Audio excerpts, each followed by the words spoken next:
IBC மங்கை நேயர்களுக்கு வணக்கம். So நிறைய பேர் கேள்விப்பட்டிருப்பீங்க, ஆனியன் ஜூஸ் அப்புறம் ஆனியன் ஆயில் இதெல்லாம் தலைக்கு தடவுறதுனால நம்மளுடைய முடி கொட்டுறது தவிர்க்கப்படும். அது மட்டும் இல்லாமல் வழுக்கை அந்த மாதிரிலாம் இருந்துச்சுன்னா அதுவும் இதனால குணமாகும் அப்படின்னு நீங்கள் கேள்விப்பட்டிருப்பீங்க. ஸோ அதில் என்ன பெனிஃபிட்ஸ்ன்றதை இப்போ நம்ம பார்க்க போகிறோம். ஃபஸ்ட்டு நீங்கள் ஆனியனை யூஸ் பண்ணி ஜூஸாவோ இல்லை ஆனியன் ஆயிலாவோ நீங்கள் தலைக்கு தடவுறதுனால உங்களுடைய ஹேர் க்ரோத் வந்து இம்ப்ரூவ் ஆகுதான். ஸோ அதனால் நீங்கள் ஹேர் க்ரோத்தை இம்ப்ரூவ் பண்ணணும் அப்படின்னா கண்டிப்பாக ஆனியன் ஜூஸ் அப்படின்னா ஆனியன் ஆயில் இது ரெண்டில் நீங்கள் எது வேணாலும் நீங்கள் ட்ரை பண்ணி பார்க்கலாம்.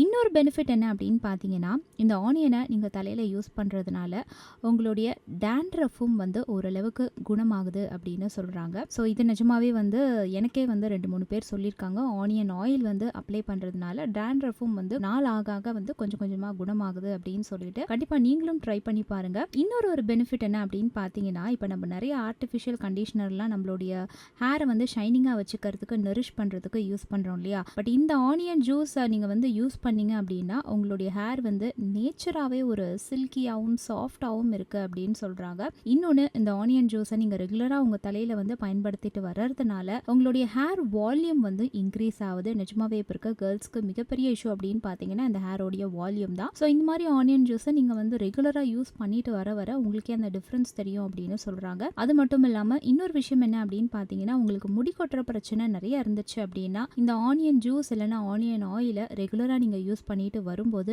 அதுவும் கம்மியாகுது அப்படின்னு சொல்கிறாங்க. இன்னும் நிறைய பேருக்கு அவங்களுடைய அந்த ஸ்கேல்பில் நிறைய இன்ஃபெக்ஷன்ஸ் வரும். ஸோ அந்த மாதிரி இன்ஃபெக்ஷன்ஸ் வரவங்களா நீங்கள் இருந்தீங்க அப்படின்னா இந்த ஆனியன் ஜூஸ் இல்லைனா ஆனியன் ஆயில் இது உங்களுடைய தலையில் வாரத்துக்கு ஒரு முறை இல்லைனா வாரத்துக்கு ஒரு 2 முறை நீங்கள் யூஸ் பண்ணிட்டு வர இந்த இன்ஃபெக்ஷன்ஸுமே குணமாகுது அப்படின்னு சொல்கிறாங்க. இன்னொரு முக்கியமான கவனிக்க வேண்டிய விஷயம் என்ன அப்படின்னு பார்த்தீங்கன்னா, சைனஸ் ப்ராப்ளம் இருக்கவங்களாம் அந்த ஆனியனை அவ்வளவா யூஸ் பண்ணுறது நல்லதில்லை அப்படின்னு நான் கேள்விப்பட்டிருக்கேன். பிகாஸ் இந்த ஆனியன் ரொம்ப நேரம் நீங்கள் தலையில் வச்சுக்கிட்டீங்க அப்படின்னா உங்களுக்கு கோல்டு வர்றதுக்கான வாய்ப்புகள் இருக்குது. ஸோ அதனால் எவ்வளோ லிமிட்டட் டைமில் இதை தலையில் வச்சுக்கிட்டா நல்லது அப்படின்றத கரெக்டாக பார்த்து அதுக்கேற்ற மாதிரி நீங்கள் அந்த பேக்லாம் யூஸ் பண்ணீங்க அப்படின்னா கண்டிப்பாக அதுக்கான பெனிஃபிட் உங்களுக்கு கிடைக்கும்.